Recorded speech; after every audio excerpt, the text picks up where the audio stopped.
The projector starts, and so begins this episode of Movie Nights and Matinees, the podcast for people who enjoy movies from when we actually had to go to the movies. I'm your host, Bill Groves, and this is episode 27, Writ Large Screen, Agatha Christie, in which my guest and I discuss adaptations of works by one of the most celebrated mystery writers of the 20th century and beyond. So sit back, enjoy, and if you're in a hotel or some form of mass transit, you might want to keep a wary eye on your fellow travelers.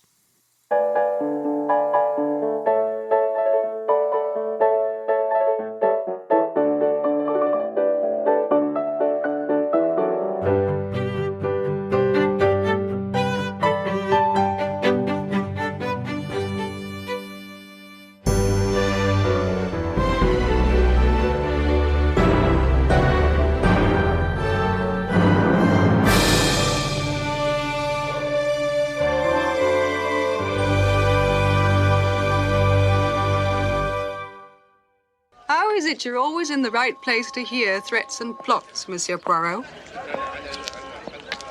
Put it down to a gift, if you will.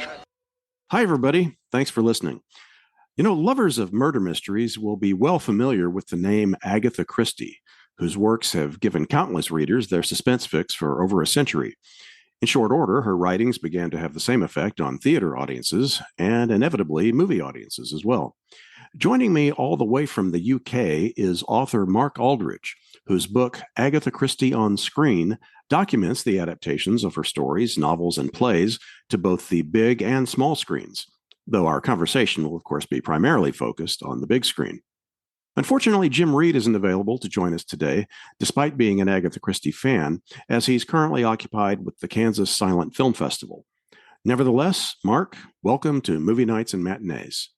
Thank you for having me. I'm really excited because it's quite a long time since I wrote this book. It's been quite nice to revisit some of it, actually, to remind myself some of the films I haven't seen for a few years. Oh, good. Then, well, nevertheless, you're still going to be schooling me because although I have what I think is a respectable general knowledge of Agatha Christie, I can't say that I've ever focused on her work, either literary or cinematic.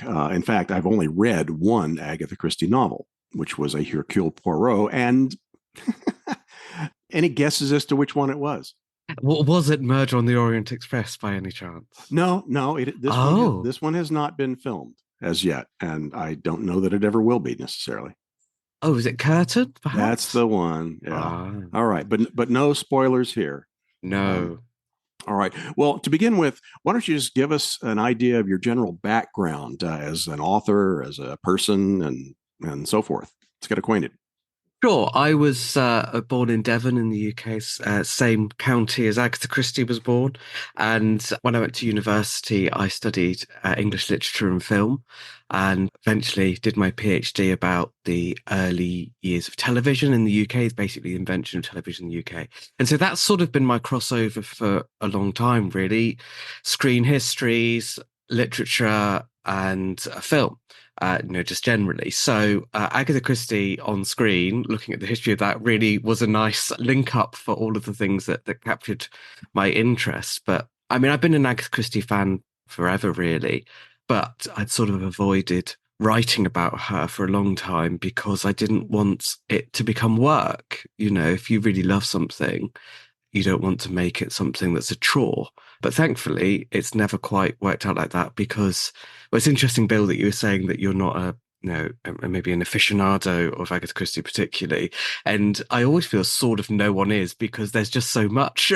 Like I'll speak to scholars who specialize on her theatre work, for example, and realize how much they know that I don't, or people who specialize in her background and her biography.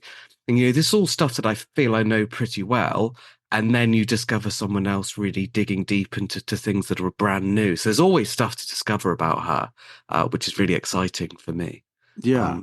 Well, what was your earliest exposure to her work, and what was it about it that captured your interest? Well, it would have been some of the screen adaptations. So it would have been probably David Suchet playing Poirot on television, which started in 1989 when I was 7 years old. And my mum's an Agatha Christie fan, so I certainly watched them with her. I think she actually had to tape them so I could watch them because they were all after I went to bed. But I was also a huge reader, loved reading pretty much everything. I still am a reader, but when I was young, it was just something that I did endlessly. And so I read Sherlock Holmes and Agatha Christie. I've got a book here that I dug out not very long ago that I realized my grandparents had given me, and they wrote the date in it. And it was a pictorial history of Sherlock Holmes. And I was 9 years old when they gave that to me. So that's how long I've been looking into histories of, Sherlock Holmes and Agatha Christie were the two things that I really loved. So once I'd watched a bit, I guess I went and read them. But to be honest, I don't remember the order of when I read them, but I was just reading constantly. So I used to pick them off the shelf fairly at random, like a cover, like a title, and just read them whenever I fancied it, really. Well, let me ask this then. You touched on it a little bit, but was there anything specific that flipped the switch and made you decide, okay, I am going to write this book? Yeah, it was. I was going to a conference in the United States. I can't remember quite where. I think it might have been Boston. And basically, I liked the look of the conference, and I thought, oh, I can write some sort of paper to go to it, but I didn't have anything particularly in mind. And there was a panel that was about the dark side of love, and I thought, oh, I could do 20 minutes about love and betrayal in Agatha Christie adaptations, because I thought there's something quite interesting there, that love is often motivation for crime, but it's not always the way around that you think it might be. Anyway, so I gave that just one little paper, and it was really interesting that just from that, lots of people chatted to me about it in a way they'd never really spoken to me about anything I'd written before or presented before. And so I thought, oh, that's interesting. This seems to have tapped into something that no one else has, or not many people were really doing at the time. And so that's what made me think I'd really love a history of the Agatha Christie screen adaptations. No one's ever really written it. There are a few, like Peter Haining did one in the early 90s and stuff, but they weren't greatly in depth. They were more sort of a guide or an overview. And I thought there's a really interesting history to be told here. So maybe I will do it.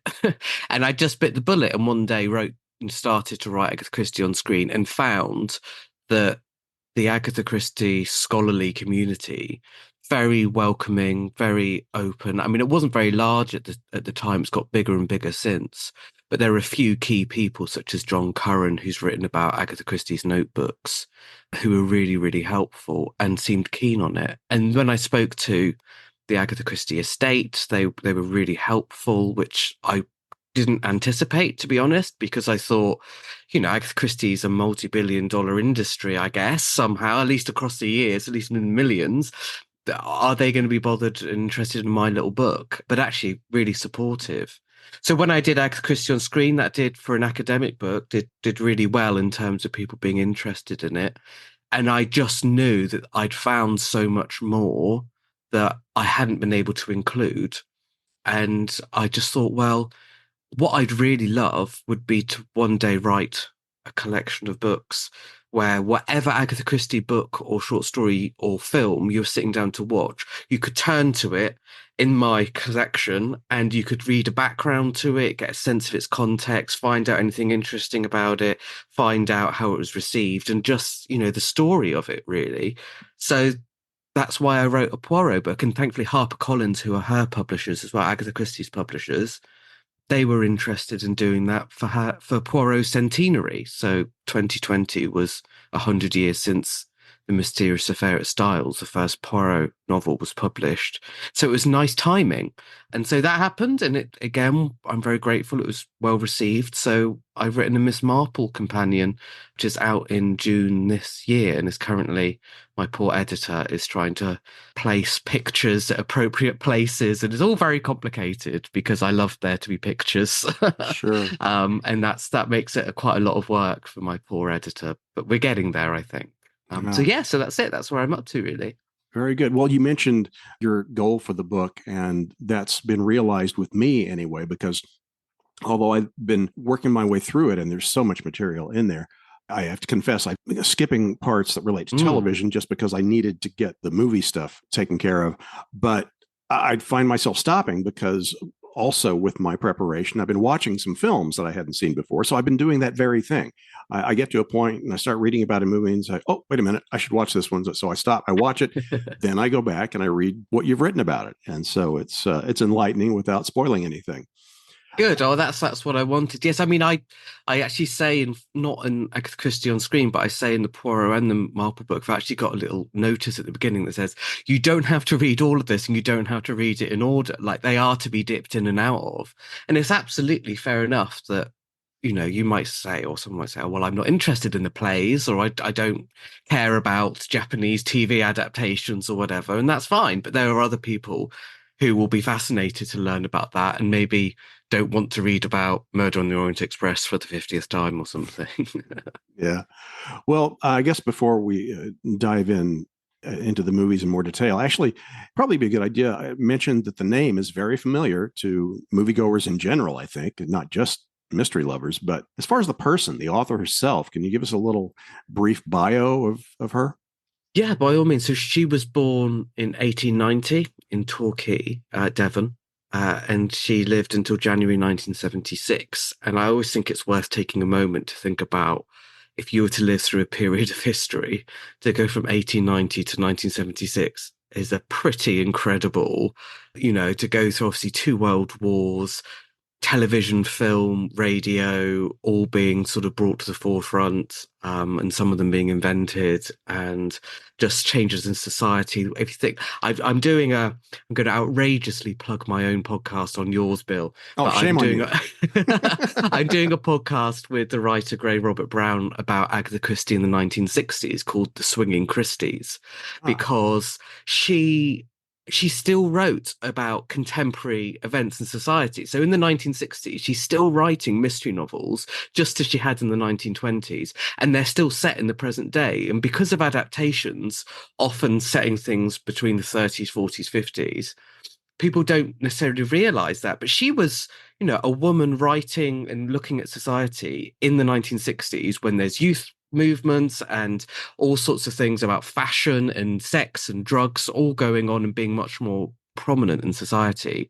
And yet she's also a woman who had married her first husband in 1916, in the middle of the 1914, sorry, right at the beginning of the First World War. And so it's a huge thing, actually, for her to have lived through society. So she wrote her first book around 1916, and it was published in 1920. So her first mystery book, her first one that would be published, she'd had various unpublished things before this. But this was The Mysterious Affair at Styles, first Hercule Poirot novel. And it was a success. I mean, it wasn't a phenomenon. It's not like it was, changed the way that people were reading stuff or that it was endlessly discussed, but it was a solid success. And she built on that through the 1920s. And then by the time she reached the 1930s, she was writing 2 or 3 books a year pretty regularly. And that was her real peak. She was writing in that decade things like Murder on the Orient Express. And then there were None, Death on the Nile, Murder at the Vicarage, loads of her big titles being published that decade. So she was really riding a crest of a wave there and continued to write into the 1970s. Her last book was, published in the 1970s. So she had a long old career and saw a lot of change during that time too. Yeah. Now, in terms of her, again, not having read enough of her body of work to have firsthand knowledge of this, I'm just asking as a novice, the format of a group of people gathered together for a big reveal of who the murderer among them is that something that she originated? I mean, I think these days we tend to associate that format of a murder mystery with her, but is that fair? Is that accurate? Yeah, so it's the problem is as soon as you say something's a first, someone's going to find you an earlier one. So I like the term popularized. She certainly, with The Mysterious Affair at Styles, what happened was that it actually wasn't quite her decision to make it that sort of drawing room conclusion, because the way that she'd originally written it is what we call a closed circle mystery. So where it isn't somebody from outside a particular group of characters because maybe it's an isolated house, maybe it's an island cut off from the mainland, or a plane or a train or whatever. Ladies and gentlemen, This is your host speaking. I brought you here to charge you with the following crimes. So you know that it's one of our characters has to be the murderer. And that was her. She absolutely did that, with it being the house in the middle of the night and all this sort of stuff. But originally, when she wrote The Mysterious Affair at Styles, she actually had Poirot reveal the solution at the end in a trial, and actually a trial of another character who is innocent. So the problem with that is that's not how trials work. And so when her publisher and people read it, they were like, you can't have somebody, no one's going to believe that this sort of this private detective is going to turn up to trial and be allowed to tell everybody, oh, actually, these people did it instead of these people. It's just not realistic. So she was encouraged to think of a new way to write the ending, and that was to actually take it away from the established system of justice and make it a little bit less formal, which was our drawing room solution, where you get everyone together in a room in a house and reveal the solution there. So it's interesting that wasn't instinctively the way that she was going to write it, but she was encouraged to make it a bit more realistic. Because, I don't think I don't think the judge would stand for that, to have a little Belgian detective come and tell everyone, actually, this is how it happened, and give me half an hour and I'll explain it. Sure, Mr. Poirot, go ahead. I'm going to go out and get something to eat. Yeah, exactly. Yes. So that ends up setting the template, really, to say, well, let's not worry too much about actually having to show this person convicted and but to have this person revealed as the murderer in a way that works for the reader and works for the characters, but you don't have to see them going through. I mean, sometimes we see them going through a bit of a court case, but generally not in an Agatha Christie. All right. Well, as I mentioned, it didn't take long for her works to begin being filmed, but it was interesting what you indicated in your book, that part of what influenced the earliest adaptations was something called the Cinematograph Films Act of 1927. Can you tell us about that? Yeah, so this was actually really influential in British cinema, because in the 1920s, there was a concern that, I think especially in the days of silent film, where language obviously was not the barrier that it would become later, but there were an awful lot of films being shown in Britain that weren't British, and that actually, if you were a cinema, there's really no reason for you to particularly support the British film industry, because you might get cheaper films from America in particular, but also France and Germany and all sorts of places. And this was posing a problem for the British film industry. So this act forced studios to distribute and cinemas to show is quite complicated, but basically it meant that you had to show or make a certain number of British films. So you had to have a certain number of films being made that had their origins in British stories in particular. That was one of the sort of regulations, but there are various ways that you could get around it. And the outcome of this was that British film studios and distributors would make what became known as the quota quickies. So basically they had a quota saying you had to have a certain number of British films being distributed. And so they would make cheap, efficient, not terribly exciting often films that satisfied this criteria. And so because Agatha Christie is a British author, she was one of the authors who was identified as a good person you could go to and maybe pick one or two of her stories and make them into films, so that you could say, look, we're making films based on British stories, and they wouldn't have a lot of money pumped into them, and they generally wouldn't have sort of big stars or anything. But yeah, so that's how the first real film, The Passing of Mr. Quin, sort of came about, which is vaguely based on an Agatha Christie short story, although hugely changed. Unfortunately, that one doesn't survive, but we've got a few photos, and they actually published a novel that was of the script. They adapted it into a short novel, which gives us a pretty good idea of how the story went. And there are some synopses from the trade press as well. And not very Agatha Christie, but it satisfied the criteria, because you could say, hey, based on a Agatha Christie story. Yeah, so that's how it really kicked off. Yeah, and that was one of a couple of silents that were made of her works. Yes, so there only seemed to have been two. So that one, and it was a German production of The Secret Adversary, which is a sort of thriller mystery. It's got Tommy and Tuppence, which are young adventurers in one of Christie's early novels. And what we got is a film that really works as a silent movie because there's lots of stunts in it, lots of action. There's like a sinking of a ship and there's people being rescued and there's lots of subterfuge and stuff. I've got to say, I've seen it several times and I can never quite follow it. And I've read the book, but it doesn't really matter. You get swept along by it and it's all great sort of, excitement because we think of Agatha Christie now very much as, writing whodunits and these sort of country house type mysteries. But especially in the 1920s, she wrote a really wide variety of stories. So she wrote romances, she wrote thrillers, including spy thrillers, supernatural stories. There was a really much bigger sort of range of stuff that she wrote in the 1920s. And she still did that all through her career, but it later became from the 30s on that her main novels tended to be whodunits. But in the 20s in particular, there was a bit more of a variety. And then when the talkies came along, which of course I'm sure just provided a lot more opportunity for the kind of characterization, dialogue, intricacies, nuances that her stories lend themselves to be captured on film as opposed to a silent where you just can't get all of that flavor into it.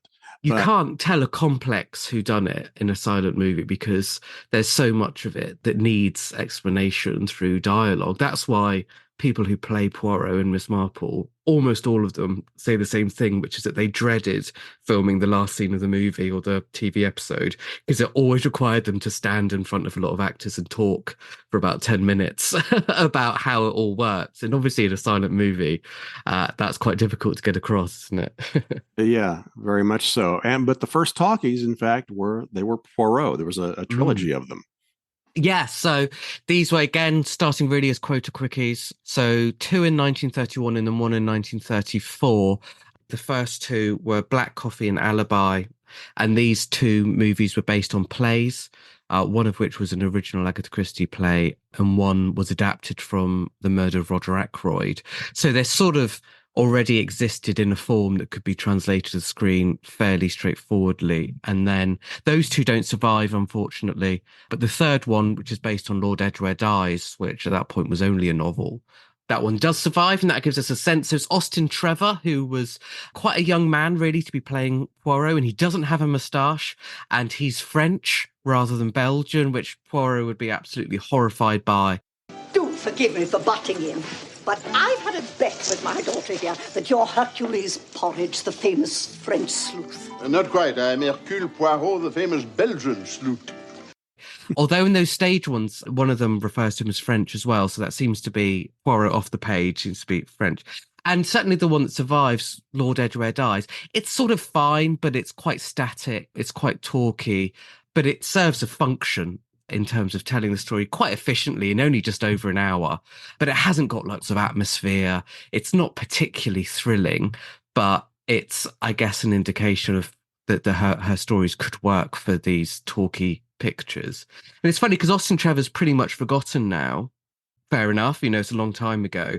But in the 1950s, when BBC Radio did some Poirots, he played Poirot again in one or two productions. So he's obviously remembered even 25 odd years later, which is interesting. And in the 60s, there was a very loose adaptation of the ABC murders, and he had a cameo in that as a butler, I seem to recall, or an assistant. He was remembered for a little while, but now is pretty much forgotten.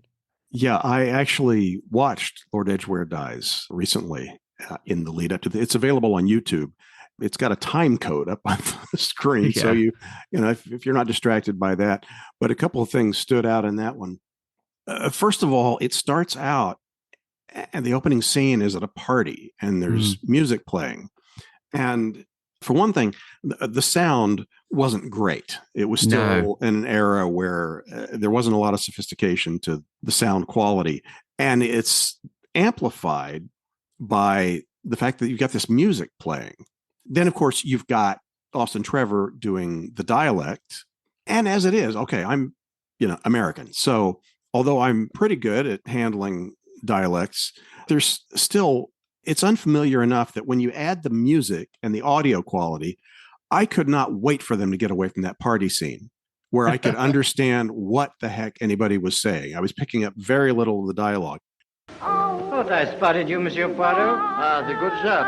How are you? Not so bad, considering. And how's Captain Hastings? Oh, top third, thanks. And then there's a part in the party where Lady Edgware says to Poirot, may I speak with you privately? I'm going, yes, please. Go in another room. I'm begging you. Go somewhere else. No, they go over to a corner and talk. So you still got the music going. But that was one of the things on that one. The other thing that I noticed, and again, not having read the novels, I gather that Captain Hastings is a recurring character.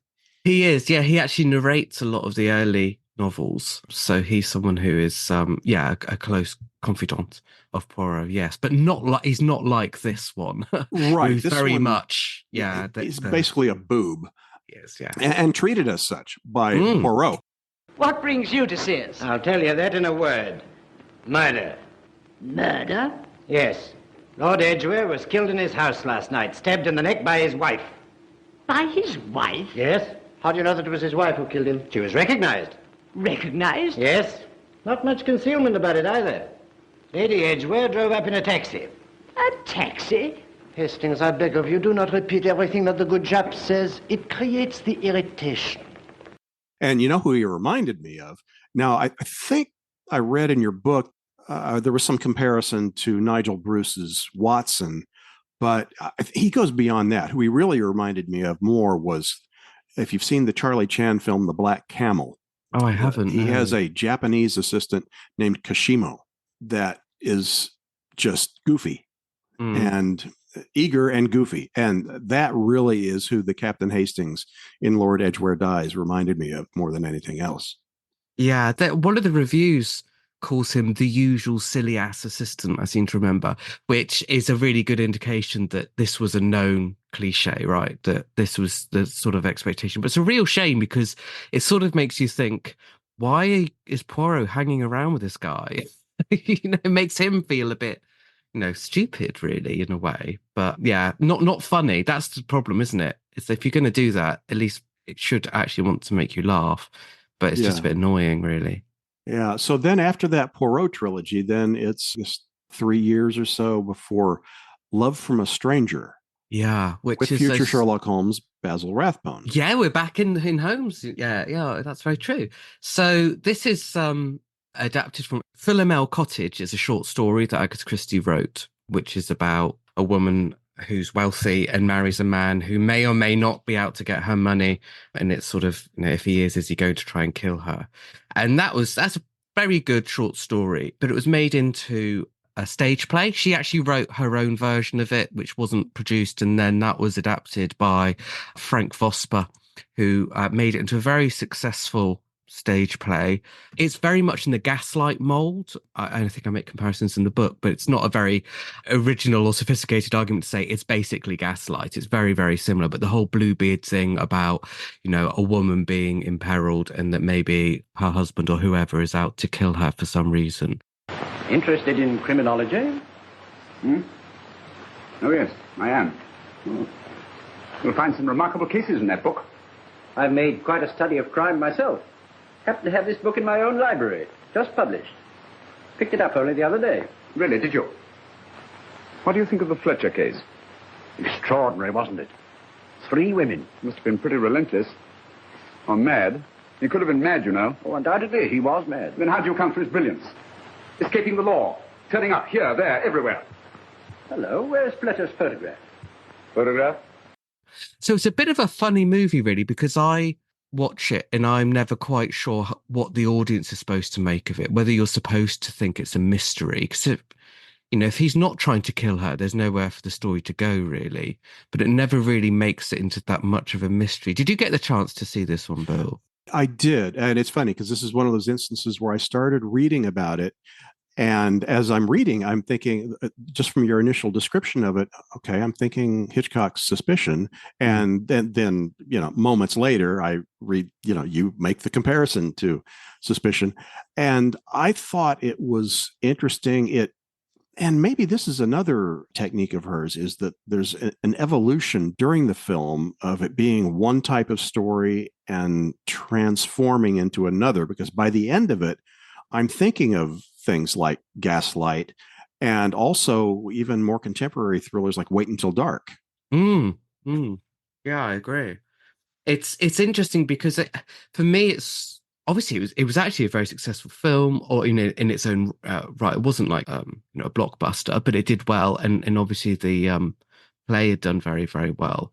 But for me, it's a good example of that sometimes Agatha Christie is quite difficult to adapt, especially her ones that are less obviously a whodunit. She wrote a book called Endless Night in the 60s, which was made into a fairly cheap British film in the early 70s.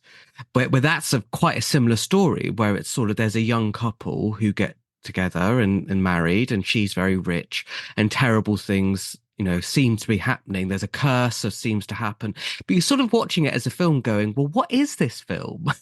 Because is it supposed to be a mystery? Is it supposed to be a thriller? And it's a great movie in lots of ways, but it's got that problem of the audience is inevitably watching it going, what's this all about? And that's quite difficult to do on screen, I think, to not give too much away early on, but also want to make sure that the audience is reassured that something is going to happen here, but you don't necessarily know what. And this is another example of that, is where you're sort of watching it going, well, this can't just be a movie about two people going and living in the country in a nice cottage.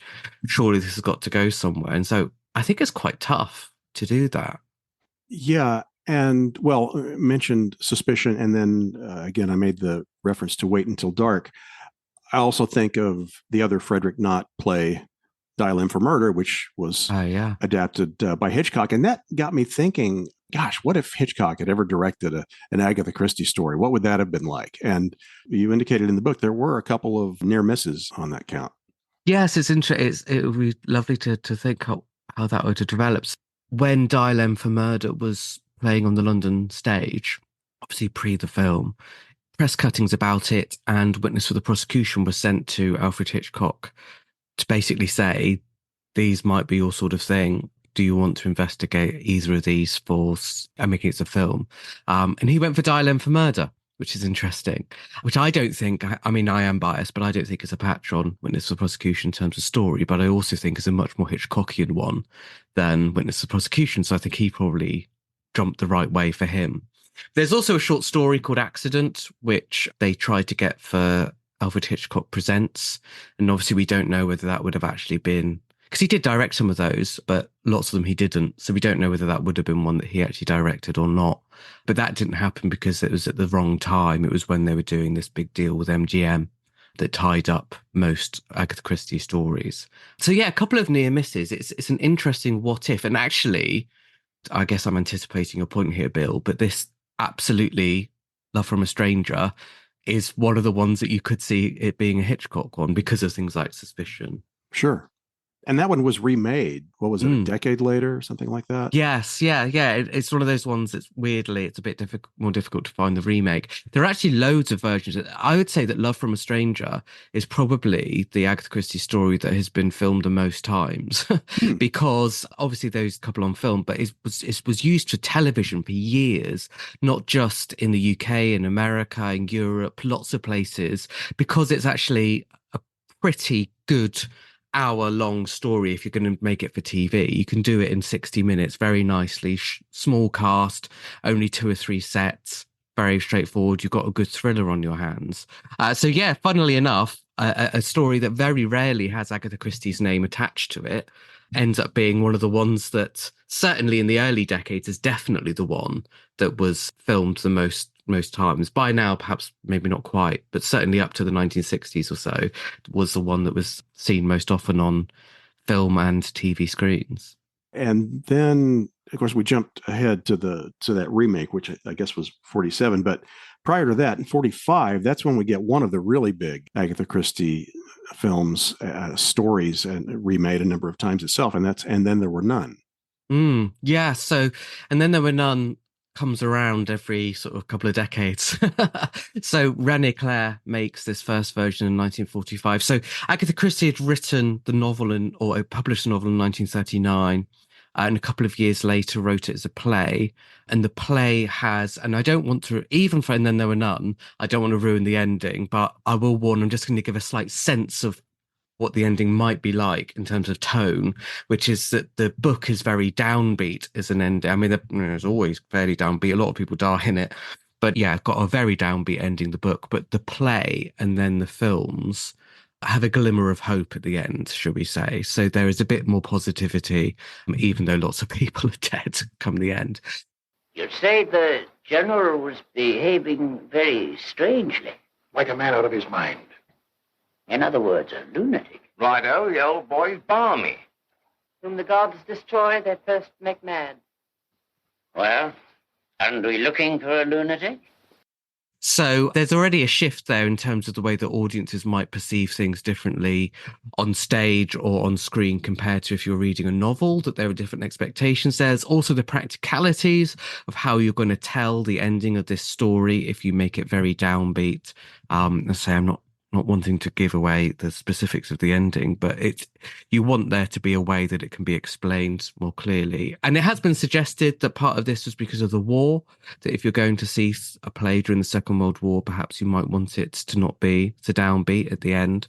But I don't think that's the only reason. I think it is, a lot of it's just because of what an audience going for an evening at the theatre is going to want, which then translates into cinema screen. So the important thing for this film, more than anything else, which is not one of my favourites, I have to say, though it's fine, it works, but is that it actually was critically well received and that it was a sign that Agatha Christie stories were being taken seriously as potential basis for film adaptation, which up to this point, we've seen these quota quickies and these sort of slightly schlocky films, but now actually you could make high quality movies from her stories. This was proof of that.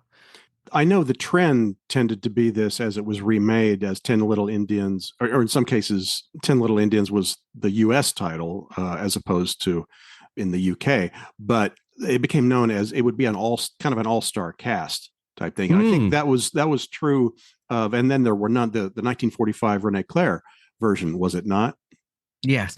So you would often get this, but they would be cast members who you would really recognize from other movies. It tended to be the case that the name of the production, And Then There Were None, or whatever they were going for at any particular time, would be the big star attraction, but they'd be supported by who I often think of as very solid character actors who would give it some gravitas, right? So there weren't unknown actors. There are people who you could absolutely associate with high quality productions. So yes, this did often tend to be the case. By the time we get into the 60s, we've got Hugh O'Brien, who was known for television mostly, but was a bit of an attraction. But having people in that cast who are all sorts of Fabian, who was a sort of a singer as much as anything else, all the way through to... Gert Frobe was in that, wasn't he? Or am I thinking of a different one? That might be the... I think it's Shirley Eaton. Shirley Eaton, that's the name I was absolutely thinking of. Yeah, it's a 1974 one that's in colour. It's got Gert Frobe in it. And that's the Oliver Reed and Richard Attenborough one. Right. But so the 1960s one, 1965, has got people like Shirley Eaton, obviously fresh from James Bond, Hugh O'Brien, mostly known from television, but a bit of a star himself, Fabian, a singer. Dahlia Lavi, who was an actor as well as she was a model. So people who are recognisable, but usually not eclipsing. Agatha Christie by this point was very much the star name. Now, the first motion picture with a whodunit break. 60 seconds for you to match wits with the world's greatest mystery writer and try to guess who is determined to murder 10 people. One by one, by one, by one. That script for the 1965 one gets dusted off just 9 years later. A few little changes, a little bit more of a sex scene, which had only been really hinted to in the 60s one. And we get another version of it. Agatha Christie has brought 10 human beings to one little island to die one by one until there are none. And this time it's Richard Attenborough and Oliver Reed, really big names. It's funny that my dad, who was not a film watcher at all, but he once said to me one day, "Oh yes, I remember seeing an Agatha Christie once, and it had Charles Aznavour in it." It's just like, who plays the piano and is not really known as an actor, but a musician. And so you would often see these films and go, "Oh, I know that person." Not necessarily a Hollywood A-lister, but recognizable faces and names and stuff. So yes, I guess setting that trend that then happens with Murder on the Orient Express as well, the same year in 1974. And another one that, and then there were none / 10 Little Indians, brings to mind, and we're going to television here, my all-time favorite TV series is The Avengers. Fantastic. That's what I love to hear. And there was an episode called The Superlative Seven that essentially is And Then There Were None. And I guess you could make the argument it had a little bit of the all-star cast element to it. Charlotte Rampling is in it. And I think Brian Blessed as well. He is, yes. Okay. Yes, I watched it again not very long ago, actually, because I'm a huge Avengers fan as well. And I fancied rewatching it not very long ago. Yes, you're absolutely right. And it's one of many, it's one of the best ones that does it, but it's one of many, many TV shows that has done an And Then There Were None episode at some point. I mean, Family Guy did it. Doctor Who did it. Just about every ITC series seems to have done something like that, or film series seems to have done it at some point, especially once you get through a lot of episodes, you need to find something to do. Even comedy series, often seem to do it. I think there's a Golden Girls episode even that might be. Anyway, it's all sorts of things that I've seen at some point. They're clearly playing on this idea of we're in a house and we're going to be picked off one by one and something's going to happen.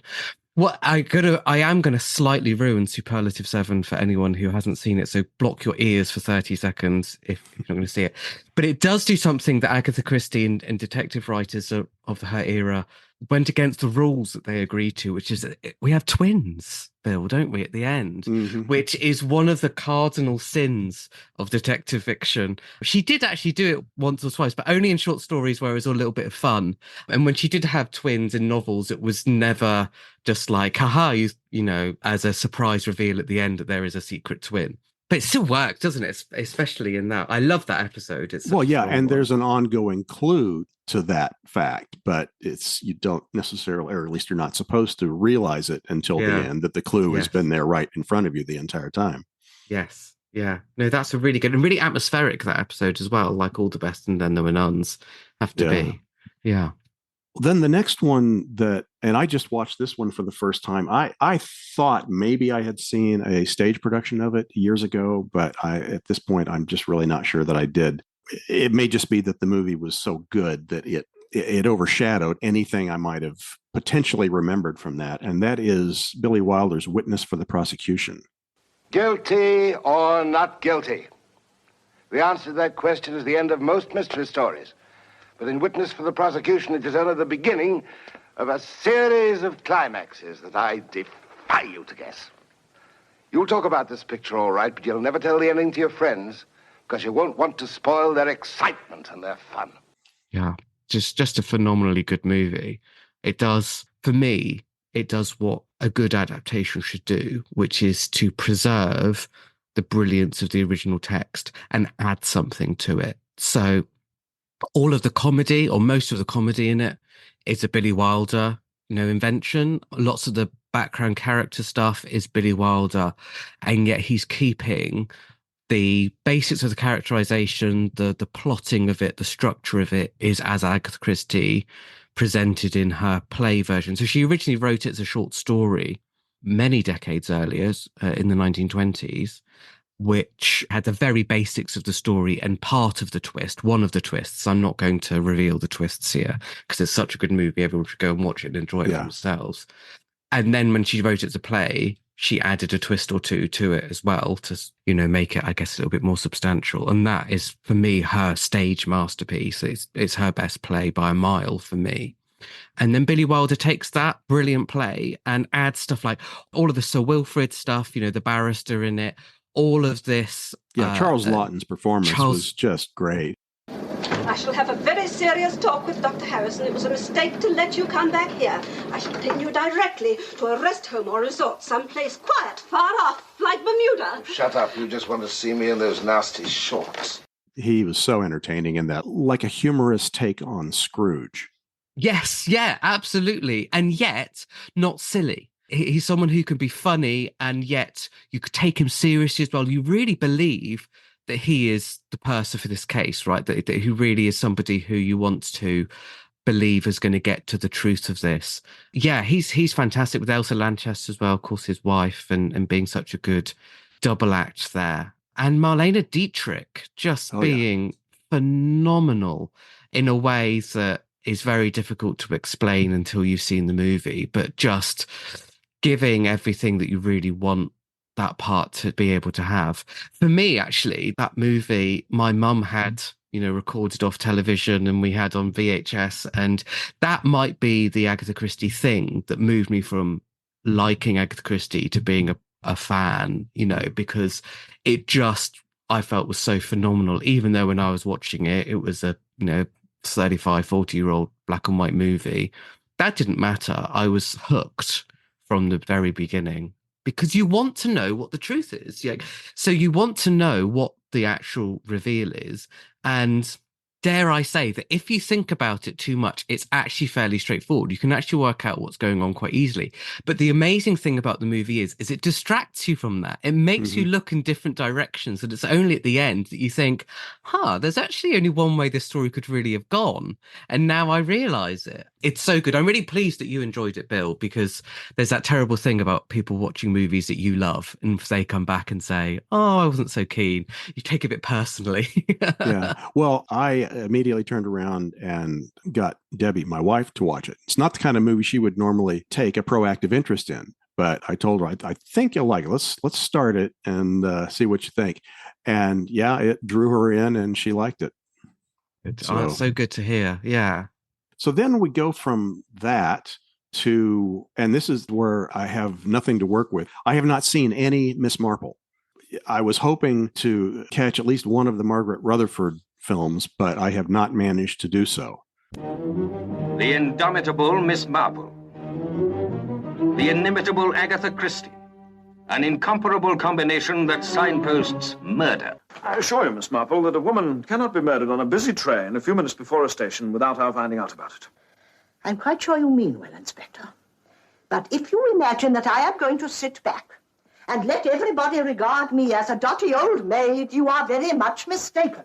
And I gather those are not really highly favored among Agatha Christie fans. So it's this thing that they are fun films in their own right.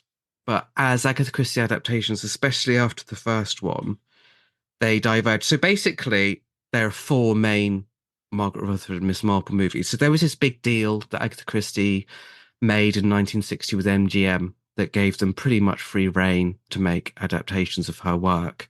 And Margaret Rutherford played Miss Marple in four of these movies in a way that really was completely unlike the Miss Marple of the novels. So Miss Marple of the novels, she's sort of reserved, she's a quiet observer, she's not much of a sort of go-getter, she's just sort of watching really and deducing, and she has great insight into human nature. That's how she solves crimes.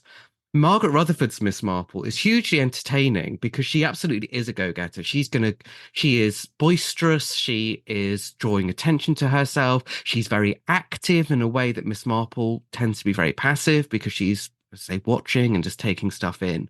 She's funny. So there is, I think that the best indication of the difference between the Miss Marple as written and Miss Marple that Margaret Rutherford does is that whilst Miss Marple in the books and short stories will just sort of ask people information and deduce it and sort of literally sometimes sit in the corner of the room and watch. There's one sequence in one of the Miss Marple movies where Margaret Rutherford does the twist at a party and then pretends to have a heart attack so that she can, the killer can come and try to finish her off, basically, thinking Miss Marple's worked out the truth. There is no way that Agatha Christie's Miss Marple is doing the twist at a party, right? That's just not her. But Margaret Rutherford's Miss Marple, she'll pretend to be a track layer on the trains, on the railways to get some more information. She'll be lifted over walls, and she'll go and play golf, and she'll do whatever she needs to do. At one point, she dresses up like she's an admiral to investigate crimes on a ship, and all sorts of things go on. Very entertaining, but not the Miss Marple that had been written. Agatha Christie liked her as an actor, and she didn't mind the first one too much because that was fairly close to the novel. But as they went through, the second and third films were based on Poirot novels rather than... Was the first one Murder Most Foul? Am I remembering that? No, the first one's Murder, She Said, which is based on 450 from Paddington. Then it's Murder at the Gallop, which is based on a Poirot novel, After the Funeral. Then it's Murder Most Foul, which is based on another Poirot novel.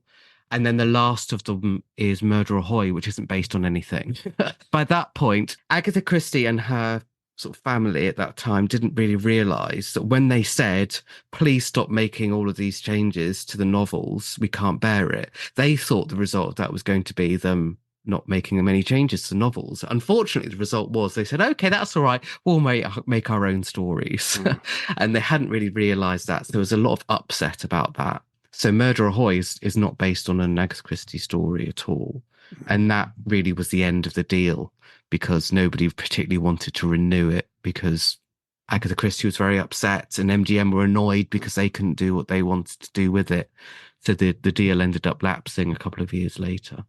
And then Margaret Rutherford's Miss Marple made cameo, apparently, in the Poirot film with Tony Randall, The Alphabet Murders. Yeah, so 1965, this was after she'd done her 4 main movies. They were going to do The Body in the Library. That was going to be the next one, but I think they just decided it was too much hassle, really. MGM presents me as Hercule Poirot, the Belgian sleuth. Au revoir. But yeah, so Tony Randall played Poirot in The Alphabet Murders, which is vaguely based on the ABC Murders novel. But this was a bit of an emergency situation because originally the script for it was a sex comedy. It was supposed to be very funny and Poirot involved in all sorts of innuendo. And it was going to be Zero Mostel, from the producers and stuff, had co-written this script and was going to star in it. And when the script came through, Agatha Christie was horrified, as was everybody else. And so this was a bit of an emergency rewrite to bring Tony Randall in to play Poirot. And actually, Poirot is a fairly straightforward character in that movie. He does have moments of comedy. It's still a bit of a silly film. I actually have a letter from Tony Randall about that. Oh, do you? Interesting. Yeah, what did he say? I had a number of years ago, and I've talked about this on previous episodes, worked on what I anticipated would be a book, an encyclopedia of movie series. And of course, the Hercule Poirot films were going to be in there. And I wrote to Tony Randall, who is from my hometown, Tulsa, originally. And I just basically asked him, approaching this film, because previously the only, at least English language, Poirot films had been the 3 Austin Trevor. And I said, yeah, did you see any of those? Did those inform your performance in any way? He said he had not seen them. He complimented the makeup man. I think it was William Tuttle. And also there was some particular shot of Poirot looking into a mirror that he thought was just a really great shot, and was crediting the director or maybe the cameraman. I don't remember. I'd have to dig out that letter. I'll have to send that to you. That would be wonderful. I know which shot he's talking about there. There's a really good shot where he's having a conversation and the mirror is placed over the bottom half of his face, so that it means that the person he's speaking to, you can see their lips, but sort of overlaid on Poirot's face, if you see what I mean. So when they're speaking, you can see half of their face, but it's the other person's lips. And yes, that must have been great. Oh, that's wonderful. How great. I mean, he's fine in the movie, but at the time when he was interviewed, I think the only thing he really said was how cold Britain was. I think they were filming in January. So that was his main feeling about it, was that it was a very cold shoot. Well, getting back to Miss Marple just for a moment, would you say that Agatha Christie's rendering of her in the novels or stories, did that maybe mirror her own personality? I think by the time you get to the 1960s, much more so, because Agatha Christie's in her 70s by this point. But she always denied it. Christie said that she was much more like Ariadne Oliver, who's a mystery writer character who pops up in several novels, most of them Hercule Poirot ones. But actually, the first time we meet Miss Marple, Christie's only in her 30s. So, of course, there's not going to be a huge amount of overlap. But by the time we see her in the 1960s, Miss Marple has not aged that much, but Agatha Christie obviously has. And actually, some of Agatha Christie's memories start to become Miss Marple's memories. Like, there's a whole section in one of the novels called At Bertram's Hotel about memories of what Miss Marple did when she was young. And actually, they're almost verbatim in Agatha Christie's autobiography. So it's interesting that the older Christie gets, the more that perhaps those characters seem to merge, although she still denied it. Even in the early 1970s, she still said no. But I think there's definitely starts to be a bit more of an overlap the older she gets. Okay. I want to jump forward a bit just for a moment, and that is to The Mirror Cracked, which was another all-star mystery when brought to the screen.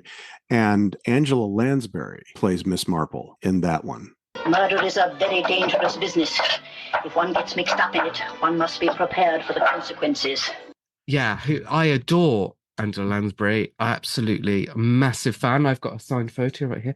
I went to see her when she was in Blythe Spirit in the West End. And actually, I went to see her, this hasn't got nothing to do with anything, but many years ago, possibly at that conference where I gave the talk, my first Agatha Christie talk, but she was appearing in The Best Man on Broadway. And I made a special diversion to go and see her because I thought it might have been the only chance I'd ever get to see Angela Lansbury on stage. So I'm basically prefacing by saying, I love Angela Lansbury. I think she's brilliant. Even she didn't think that she quite cracked Miss Marple in The Mirror Cracked, so to speak. And I think she's given a real disservice by some really bad makeup and wig. Like, she's made to look much older than she is. And I think that she was not very well led in terms of her character. So basically, lots of things she wanted to do with the character, she was told, well, no, you can't do that because it's not very Miss Marple. So things like smoking after dinner is not really a Miss Marple thing, but Angela Lansbury wanted to do it as a sign that Miss Marple was thinking, because you've got to have something that isn't, putting your hand on your chin going, and so that all makes sense, but also it's not terribly Miss Marple. Scratching her head probably wouldn't have been the right image either. Yeah. Yeah, exactly. Yeah. So she wanted to be a bit more subtle with it, but The Mirror Crack's also a funny one because Miss Marple's injured in it, so she's deliberately kept away. And actually, the big star, and no disservice, not being critical of Angela Lansbury here, but of course it's Elizabeth Taylor is in The Mirror Cracked, and actually they never meet. Like, they don't have dialogue, or not. There's a scene where they're sort of there in the same scene as The Fate, but they never speak to each other, which seems such a mistake to pick a book that you're going to have a couple of big stars who never really get that moment together. But it's got, your Tony Curtis and Rock Hudson and Kim Novak. And it's directed by Guy Hamilton, who frankly seems to have popped the camera down and then gone for a break. Mm-hmm. It's the most undynamic film. And I read at the time, or not at the time, I read in my research from reports of the time how proud they were that it came in sort of just under schedule, I think, and just under budget. And I'm just like, if you're a movie director who's done that with your movie, I think that might be a sign that you weren't very excited by the project if it's coming in under budget and under time. Like, you just wanted to get it done. Well, what I was wondering was, do you think that led to Murder, She Wrote? Oh, it did. Yeah, it did. Definitely. So these Christie movies, including we'll talk about them in a moment, like The Death on the Nile and Murder on the Orient Express in the 70s, and Mirror Cracked, were shown on television and did well. And Helen Hayes did a TV movie version. The first one was The Caribbean Mystery. She played Miss Marple, and that did really well. And basically, after that movie went out, they called up the Agatha Christie estate and said, hey, we'll have a Miss Marple series. Thank you very much. And Agatha Christie estate said, well, there aren't enough, because there's actually only 12 Miss Marple novels and 20 short stories. And at that time, they absolutely were not allowing new stories featuring any of the detectives. And that's not enough for network TV. Yeah, so they went away and said, okay, well, let's try and find something else. And that is, that isn't hearsay. That's actually got it on my shelf here somewhere, but one of the inventors, Peter Fisher, wrote a book and talked about this whole scenario, that basically they said, okay, well, let's try and have a movie that's got a bit of Agatha Christie, a bit of Miss Marple, and a bit of our own detective, and bringing them all together. And that's how Murder, She Wrote came about. Yeah. Well, okay, so then, and we jumped forward. Let's jump back a little bit. So Poirot makes his return to the screen in a big way with Murder on the Orient Express, with Albert Finney in the role. This is no ordinary train. This is the legendary Orient Express, witness to many strange adventures and foreign intrigues. From Istanbul to Calais. This is no ordinary passenger. Monsieur Poirot is a detective. This is the world's most celebrated crime fighter.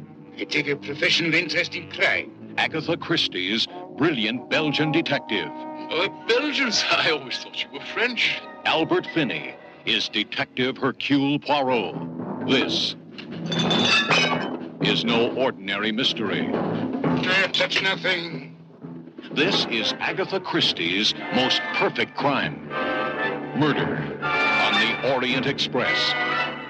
Yeah, so this is the beginning of the Prestige adaptations. So you were saying quite rightly about, and then there were none often having cast members who are really recognisable. But this is sort of the beginning of them all being really stars.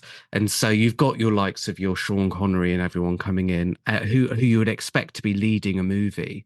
And actually part of the reason for this was that they were all the Agatha Christie people, you know, the estate, or not the estate at this point, but the family and Agatha Christie herself were quite concerned that they didn't actually necessarily want Poirot to be too much of the star, that they were worried that how would he come across on screen? And so they were quite happy for there to be a really big cast of names who would perhaps take a little bit of the light off him and work in their own rights. So this is really the beginning of Agatha Christie adaptations being taken very seriously, just like if you were adapting, say, a Dickens novel, and given this all-star cast, which we then see for several years after this point as well. Yeah, in the person of Peter Ustinov as Poirot, both on the big screen and on television, and then apparently back to the big screen. Yeah, absolutely. Murder. Now, join the most brilliant detective of all time, Hercule Poirot, on a mysterious journey down the Nile to the great wonders of the world, where the biggest wonder of them all is whodunit. I feel the presence of evil all about me. Agatha Christie's Death on the Nile. Starring Peter Ustinov. With me, it's the exercise of the little grey cells. And 9 star suspects. Yeah, so Death on the Nile is his first one because Finney wasn't terribly interested in coming back. And then you've got, Angela Lansbury, Bette Davis, all sorts of people, co-starring Death on the Nile, and then onwards, Evil Under the Sun. Then, he goes to TV following those Helen Hayes movies, which are set in the present day, or they're set in the 1980s, which is interesting because of budgets as much as anything. And then he does one final hurrah, going back and doing Appointment with Death, which is a bit of a funny one. We could have a whole episode dedicated to that. We won't, don't worry. Well, I just watched that one, and the thing that bothered me about that one was it's as if, I'm sorry, the metaphor that comes to mind is somebody walking out of the bathroom with toilet paper stuck to their shoe. It's like it's dragged a 70s TV score as the music to that film, and it just really cheapens whatever effect it otherwise might have had. It's a cheap feeling movie. I mean, it's a canon one, I seem to recall. Yeah, I believe so. So all of those canon movies, that were really a big headline thing. So either a star or a vehicle or something that it was already known. So in this case, it's, Agatha Christie and Peter Ustinov as Poirot. And it sort of didn't matter beyond that. I mean, it's Michael Winner, who's not a renowned director of quality, certainly by this point. Very unhappy shoot as well, apparently. But yes, not a great ending. And of course, at that point, it's coming out at the same time that David Suchet is making his first TV appearance as Poirot. So Ustinov starting to feel old hat by this point, perhaps. Yeah, I mean, I love Peter Ustinov, but I don't think it's his best work by any means. But now we get, present day, we've got essentially a Poirot revival with Kenneth Branagh. I do not approve of murder, my friend. Every day we meet people the world could do better without, yet we do not kill them. We must be better than the beasts. So let us find this killer. So what are your thoughts on that? I think that they are made for audiences that perhaps are never going to watch those 70s movies. And quite right too. You wouldn't want them to just be remakes. For me, because of the type of fan I am, I'm going to be much more interested in certainly the Ustinov Death on the Nile, I think is great. I don't think that the Finney Murder on the Orient Express, I actually have a few issues with, but it's still a great movie and I'm happy to see new versions of it. What they do differently is that because Branagh is obviously director as well as star, like Poirot's the star as well, whereas actually he's not always in adaptations or even in the original novels. And he's foregrounded in this way. The character's foregrounded in a way that means that his character is much more important to the movies than perhaps other adaptations have been, where the mystery tends to be the star. I'm not sure that's always the case in these movies, but it's a different take on it. For me, I love the 70s Death on the Nile in particular. You're not going to better that for me. But I'm always happy to see new Agatha Christie stuff. And if I don't like it or other people don't like it, then there'll be another one along in another 10 years. It's the way that it works. I love that there are new ways to approach these novels. Yeah. Well, and aside from the direct Agatha Christie works, you get the influence in things. I mean, back in the 70s, there was The Last of Sheila. Yes. Which definitely had kind of that flavor. More recently, you got the two films, and I understand there's a third, Knives Out, Glass Onion, starring Daniel Craig. Yes. And so that seems like, I mean, some might go so far as to say a ripoff, but I think they're well done films. So I think they can stand on their own to the side of Branagh's Poirot films, for instance. Yeah, I think that Rian Johnson's very honest about the fact that, of course, Agatha Christie is a huge influence. I love to see stuff that's influenced by her, but isn't a straightforward adaptation. Partly because it means I don't know who done it. What a treat it is to see something and not know what the solution's going to be. That's always been the case, that the people have been inspired by Agatha Christie, and long may it continue, because some of the best Agatha Christie-ish productions are not necessarily written by Agatha Christie, because they can play around with the format in a way that perhaps you can't do with something like Murder on the Orient Express, for example. Yeah. So quickly, what do you regard as the best adaptation? And along with that, maybe the most faithful? I guess they don't necessarily need to be the same answer. Because something can be very faithful and not necessarily be that entertaining or well executed. So of those two, which would you say fall into those two categories? So for me, the best is Witness for the Prosecution, which I just adore and I think is absolutely perfect. But I also love Evil Under the Sun, the Peter Ustinov film from 1982, because that for me is just so entertaining, as well as it actually manages to remove bits from the book that don't work that well on screen. So there's whole subplots in the book about like smuggling and a bit of, voodoo even at one point, I think, and all this very strange stuff that isn't needed.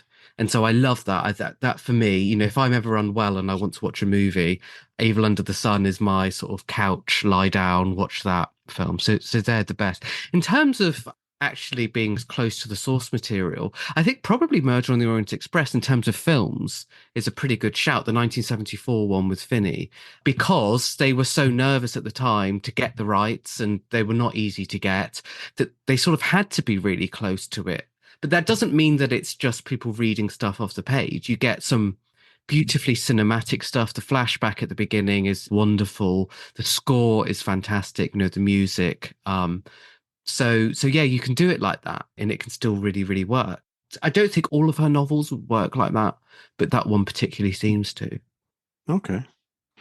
Well, we've run a bit long, but it's been a very rich conversation, so no regrets. Now I come to the question that I ask all my guests, and that is, what would you say is your most memorable movie-going experience? So when I was young, I lived sort of 10, 11 miles from the closest city and therefore closest cinema. So it was a really rare treat for us to ever go to the cinema.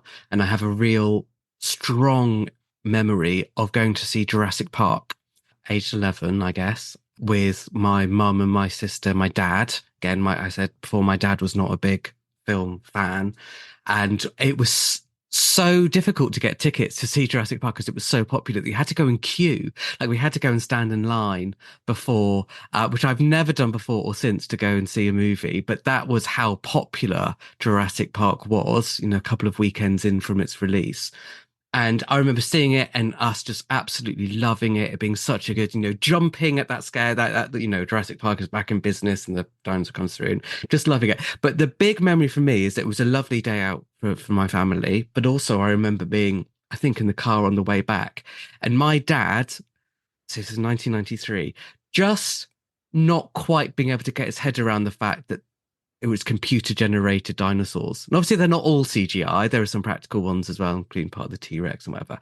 But just that whole idea that computers had invented those dinosaurs, like, he just couldn't quite work that out. And I still say it now to my students. I tell that story now, that we're so used to the idea of CGI enhancing or doing whatever to movies, that actually it's a pretty recent concept, the idea that you could create characters of some kind with CGI.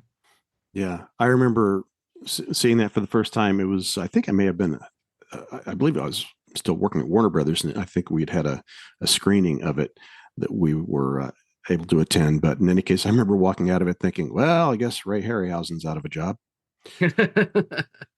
But anyway, well, thanks again for joining me on this. This has been a great discussion, and I'm happy to be schooled by someone who has so much knowledge of an area that I'm admittedly somewhat weak on, but nevertheless have an appreciation for.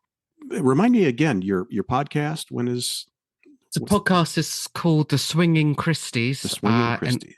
Yeah, it's about Agatha Christie in the 1960s. You can find us anywhere. We've covered so far sex and money, and we're going to do fashion shortly. Rock and roll we've covered as well. So lots of things about how Agatha Christie, including the films, but Agatha Christie generally in the 60s. Okay, great. Excellent. And as usual, I want to invite people to check out your terrific book, Agatha Christie on Screen. There'll be a link for that on the bookshelf page of the Movie Nights and Matinees website. And on that note, once again, Mark, thank you for joining me on Movie Nights and Matinees. Thank you, Bill. That was a great chat. As mentioned, you can check out Mark's book, Agatha Christie on Screen, by way of a link on the bookshelf page of the Movie Nights and Matinees website. And on the screening room page, you'll find links to a variety of feature films that have been adapted from Dame Agatha's extensive writings. Don't forget to click on the follow, subscribe, or download button wherever you listen, and please leave a rating and, where possible, a review. Don't be shy. Tell the world how much you love the podcast, or even if you just sort of like it. Also, be sure to swing by the Movie Nights and Matinees Facebook page, where you can leave comments, ask questions, share insights and stock tips, and sometimes find additional photos and such related to the podcast episode topics. Be sure to come back in a couple of weeks for episode 28, when Jim Reed should once again be riding shotgun.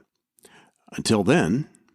The management of this theater suggests that for the greater entertainment of your friends who have not yet seen the picture, you will not divulge to anyone the secret of the ending.